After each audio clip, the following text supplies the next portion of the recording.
afternoon, everyone. Welcome back after a good lunch.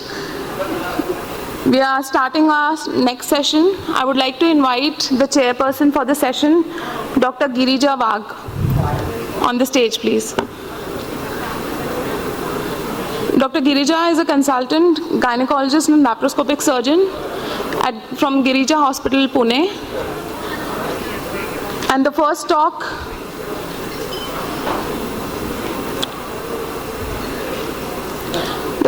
of today's session will be by Dr. Arun Ray Chaudhary. Sir, please. Dr. Arun Ray Chaudhary, he's a clinical fellow. He's done clinical fellowship in reproductive medicine from Singapore. He has had a short stint in Austria to learn advanced embryology. Has been practicing IVF for the last 16 years. He has been conducting IVF fellowship training programs at World Laparoscopy Hospital for the last 10 years. He's already trained more than 2,000 gynecologists in IVF. And sir today will talk about AI in reproductive medicine. Over to you, sir. Good afternoon. For a nice introduction.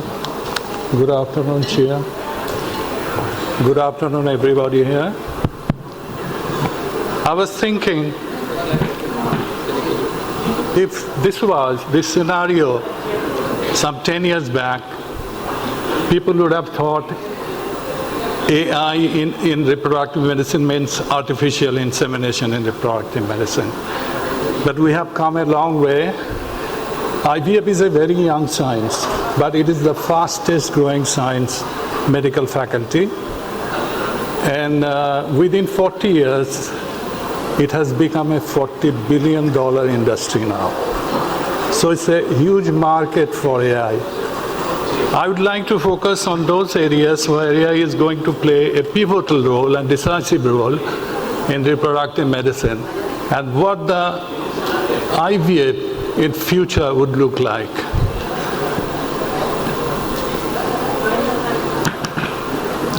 Please? Yeah, go back.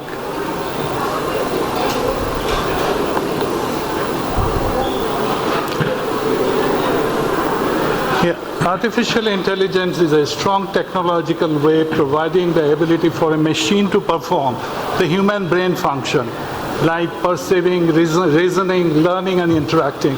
Broadly defined, AI here refers to machine mimicking human decisions and tasks, and machine learning is a subset of AI technology which uses statistical method to draw a conclusion or prediction model.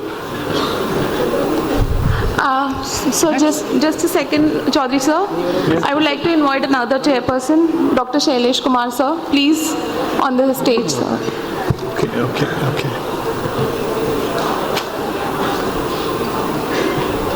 Thanks. Yeah. So please continue. Yes, sir. Take care of the time. Yes, sir. As because AI is zero without data. So as database improves, data accessibility improves, insights gain may lead to decision support tool and could guide the doctor or the patient whether to continue the IVF cycle or to cancel it. Now there is another subset of machine learning, that is deep learning. It being a subset of AI allows computers to detect patterns from complex data sets. Huge data, even a CPU cannot manage that. GPU is required. And then it makes predictions. Why ART? You can see limited success. We are stuck around 30%. The live birth rate, reliance on human expertise, lack of personalization, high cost ART, invasive procedure, and there are some ethical concerns. And with significant technological advancement, the success rate of IVF has notably increased, but implantation rate without PGT, it is around 50%, and with PGT, it has gone around, I'm talking about implantation rate, not live birth rate, it's around 60%. But as far live birth is concerned, it's typically hovering around 30-32%. We are really stuck there, indicating the challenges that persist despite advancement in IVF technology. Now, why ART is required? You see then, IVF being a sophisticated multi-stage procedure that utilizes diverse resources faces challenges due to its labor and time-intensive nature, coupled with significant inter- and intra-observer variability. These challenges impact the reproducibility and the efficiency of ART. AI has the potential to alleviate, AI can solve that problem. AI has the potential to alleviate the workload of clinicians and embryologists. AI tools are quick and have a consistent standard in every IVF lab. AI not only guarantees optimal practices and results, but also reduces the likelihood of human error. Now, you can see that how we apply in reproductive medicine. We get the data from electronic medical records, hospital data. Then there are machine learning and natural language processing. And reproductive medicine, we use it in clinical practice and research and experiment. In clinical practice, we are using it for sperm cells, quality detection, oocyte, embryo, then cost effectiveness also. With the machine learning, we are using only supervised, mainly supervised and unsupervised. Why AI in ART? With rapid pace of computer and genomic science, the future of reproductive science is likely to be a personalized digital fingerprint or digitome embedded in patients' medical records. With regards to pharmacogenomics, the genetic heterogeneity between each IVF patient is an opportunity to tailor IVF treatment specifically for that individual, because we'll have the DNA fingerprinting. So, for example, FSH receptor polymorphism, we know there are 3 varieties. Someone needs more dosage of FSH, but in some cases it requires less. So that targeted treatment we can do. Startup companies in Israel, such as Fertility, Embryonics, and Alive in California, are developing AI systems aimed at clinics which can integrate IVF workflow and offer end-to-end optimization and cost savings balanced with the promise of personalization of the treatment. We are striving for a personalized medicine. Again, workflow optimization.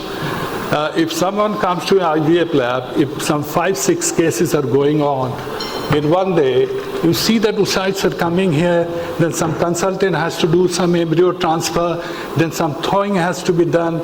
It's really a powerhouse. Then how to optimize the whole work schedule.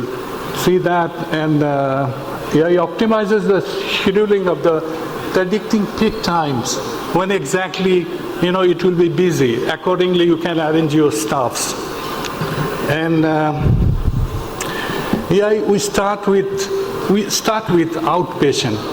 We'll be using AI in outpatient and before. The advances in natural language processing may lead to, in the future, to the analysis of the clinical notes and ability to prepare reports, engage in conversational AI chatbot for common questions. I mean, there are lots of questions they ask, and that can be solved. Some because they get a lot of information and disinformation from internet. So just to confirm that they will give a call. So AI will solve that problem, and they come with a bunch of papers, So how many cycles she had, some clomiphene or gonadotropin, how many failed cycles she had. So this will be dealt with AI. AI will prepare the reports, and that's solving the problem for the clinician.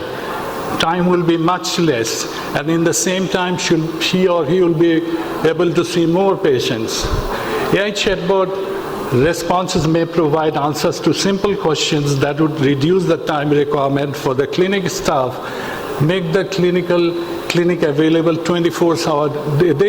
They are very insecure, infertile couples. They can phone even at 12 o'clock, but consultant will never pick up. So AI can solve that problem, and they are satisfied that clinic is available 24 hours a day. AI feedback and mood tracking, very much defaulted about the emotional part. Capabilities can be captured in real time. AI deep learning models have been shown to sense and respond to emotion. There will be social robo. They will find out who is depressed sitting in OPD or who is crying. They will solve that problem, whether they need one-to-one counseling or group counseling. That will be solved by AI. And automatic speech recognition and real-time language translation with capacity for speech to text translation may reduce language barrier. If any patient from Afghan or Arabic country, you don't need a translator. It's like Chinese president is talking to Donald Trump. The immediate, translation, Donald Trump can hear in English. So that is another advantage. Now we have recruited patient. Now we'll start the IVF. How much of gonadotropin we'll be using?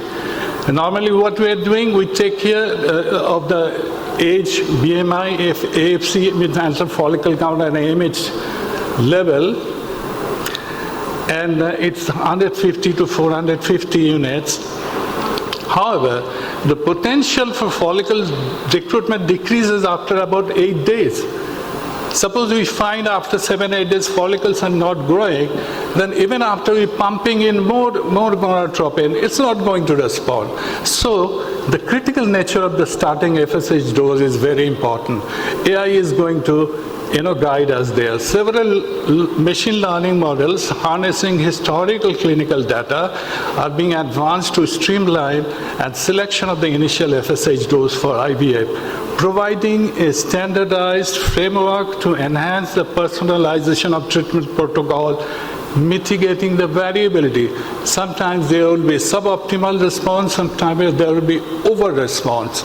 So AI will take care of that, exactly what amount of gonadotropin we have to start. It's machine learning model by Fenton et al. They personalize dose response profile using variables. They've taken care of age, BMI, AMH, and antral follicle count, could indeed customize the starting dose to enhance IVF outcomes and reduce the overall gonadotropin consumption by 195 units with 1.5 more M to mature oocytes. One way reducing the dose, and at the same time we are getting more mature oocytes, showing the potential of AI to personalize and improve fertility treatment protocol. It's not only the starting dose, real-time tailoring, real-time titration. It can do how much, do I have to reduce? AI will guide. Do I have to increase? AI is guiding. Do I have to use LH component now? AI will guide. Now, when I am giving gonadotropin injection, follicle will grow. Now, how to monitor those follicles? So, automatic measurement of the follicular diameter. Normally what we do, we take the diameter. To biggest diameter, we take the average. But here, we'll do the volumetric assessment, automatic volumetric assessment. So using follicular volume obtained with automatic measurements of follicular volume as the measure of follicular growth combined with the volume-based criteria for HCG triggering improves the treatment outcome compared to that achieved with conventional monitoring of the follicular diameter. So we are doing volumetric monitor assessment, follicular scanning. Now this is one of the picture, 3D. Now that FolliScan, what it has shown, AI-ERT software can analyze in detail all information by automatic measurements of the follicular volume with 3D ultrasound to monitor the cycle and HCG trigger. And there was only 3.2% 7% discordance between the clinician's finding and AI finding. So it's highly reliable and automate the routine task in IVF center. Now the follicles are growing. Now our next job is when to give HCG. That is also another part. You know, we follow the traditional rule of thumb that when 3 follicles are 17 mm or more, then we give HCG. That means 3 follicles is working as a surrogate for the whole cohort of follicles.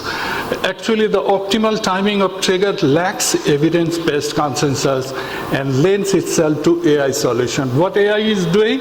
Utilizing a deep learning segmentation model from 3D ultrasound data, Liang et al. Pinpointed the follicle volume thresholds that more accurately predict oocyte maturity and optimizing HCG timing. The use of the model increases yield by 2 to 3 more oocytes. So timing is guiding, and we are getting at the end 2 to 3 more mature oocytes. Another AI model examining 19,000 patients across UK and Poland in their first IVF cycle, they found out the follicle size between 12 to 20 contributes most of the number of oocytes retrieved.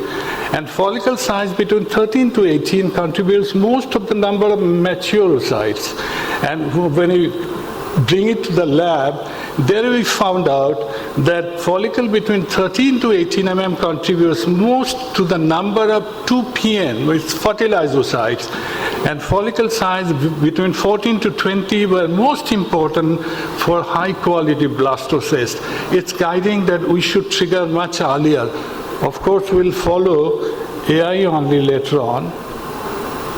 Now the retrieval has been done. The oocyte has come to the lab.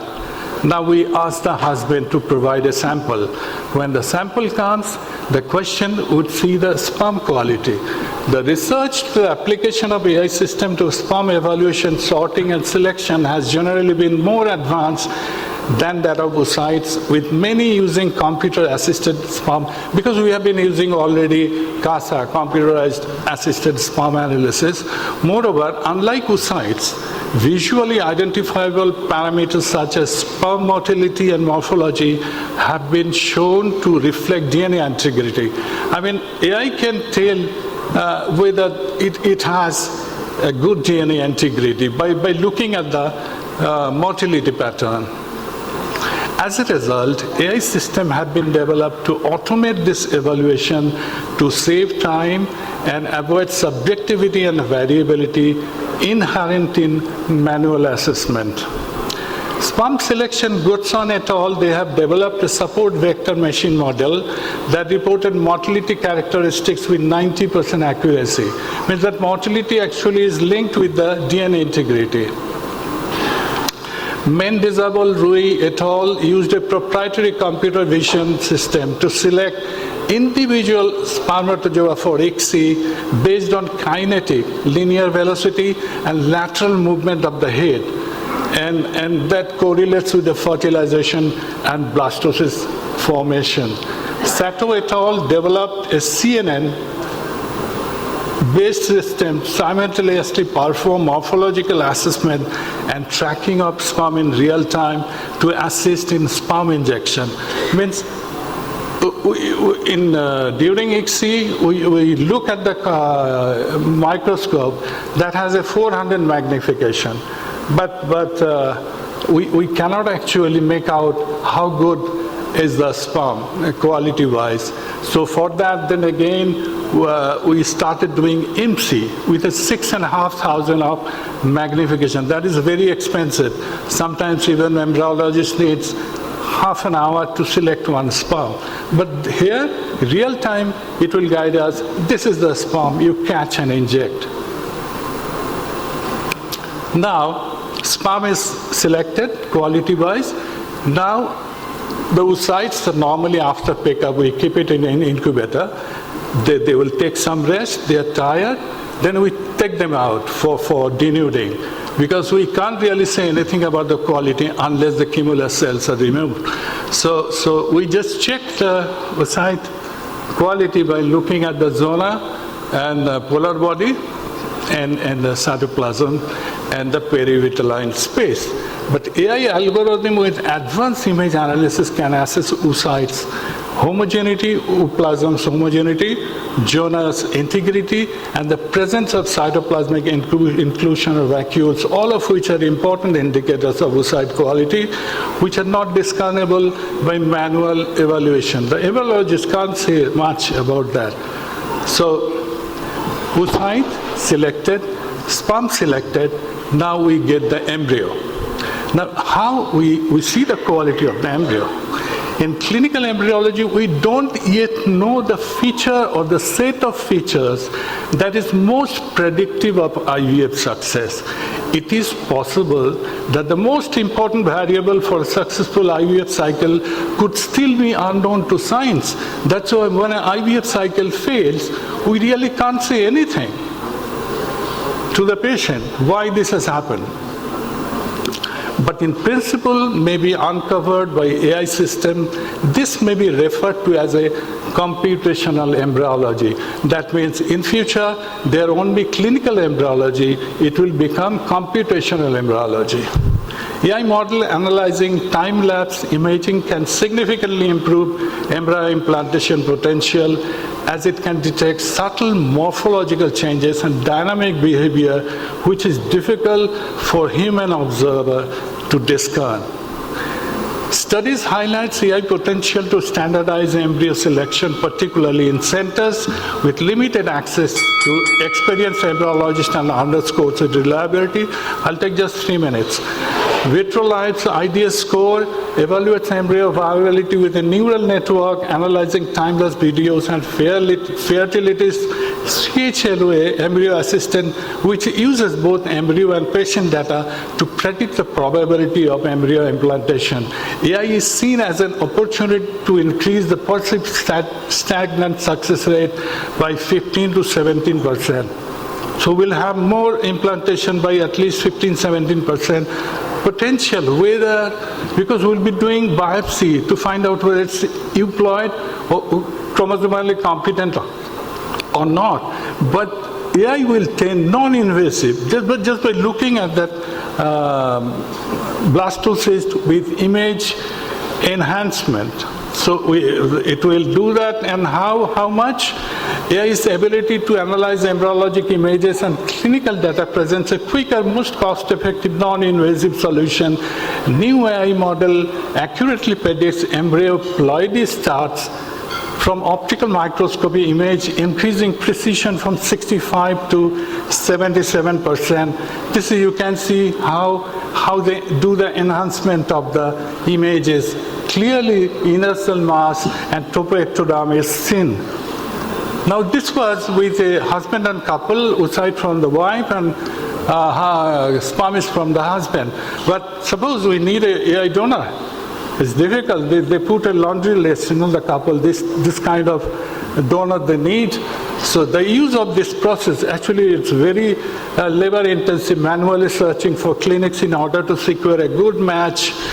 And AI models trained on large database of facial images has been used in a variety of settings to identify suitable individuals. The intended result is a child that is physically resembles its intended parents so that they can pass on as genetically related. In Spain, they are doing a very good business, and the clinicians are very much under pressure to find a suitable donor. AI can even tell about the lactobacillus dominance, in the uterine cavity, and AI. Now we know about the embryo. Now we come to the guest house. How about the endometrium before transfer? There also we use AI. There's an endoclassify AI software that will tell us good endometrium and bad endometrium. Good endometrium has a 74% success.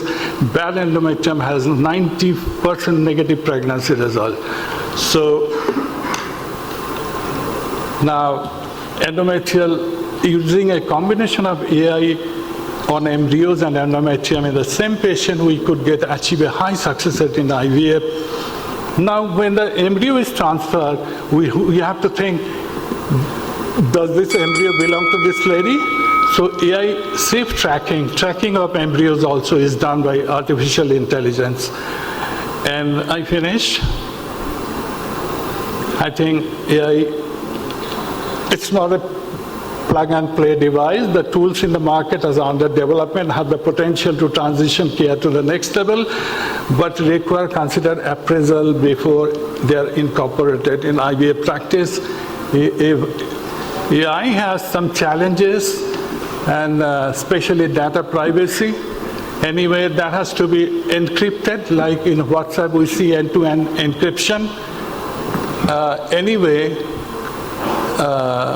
make no mistake, AI is the future, and the future is bright. Thank you. Thank you, sir. Thank you, sir, for opening such a wide vista of the AI applications in our day-to-day practice. My colleague here was asking me, are we all doing this? But I told him, yes. We have reached a long way now where we have automatized incubators, where we are seeing multiplications and division. We are also doing PGD testing. We are doing genetic analysis. So, and now if AI comes in, it will definitely be a great assistance. Thank you for that wonderful eye-opener. Welcome. Thank you. Thank you, sir. Really, AI is playing a very good role in fertility, and particularly as the result of the infertility is very less. So I strongly believe that the introduction of AI into the reproductive medicine will add to the success. And the next level of expectation from the AI, it would add something to reduce the congenital abnormality as well. Thank you. Thank you, sir.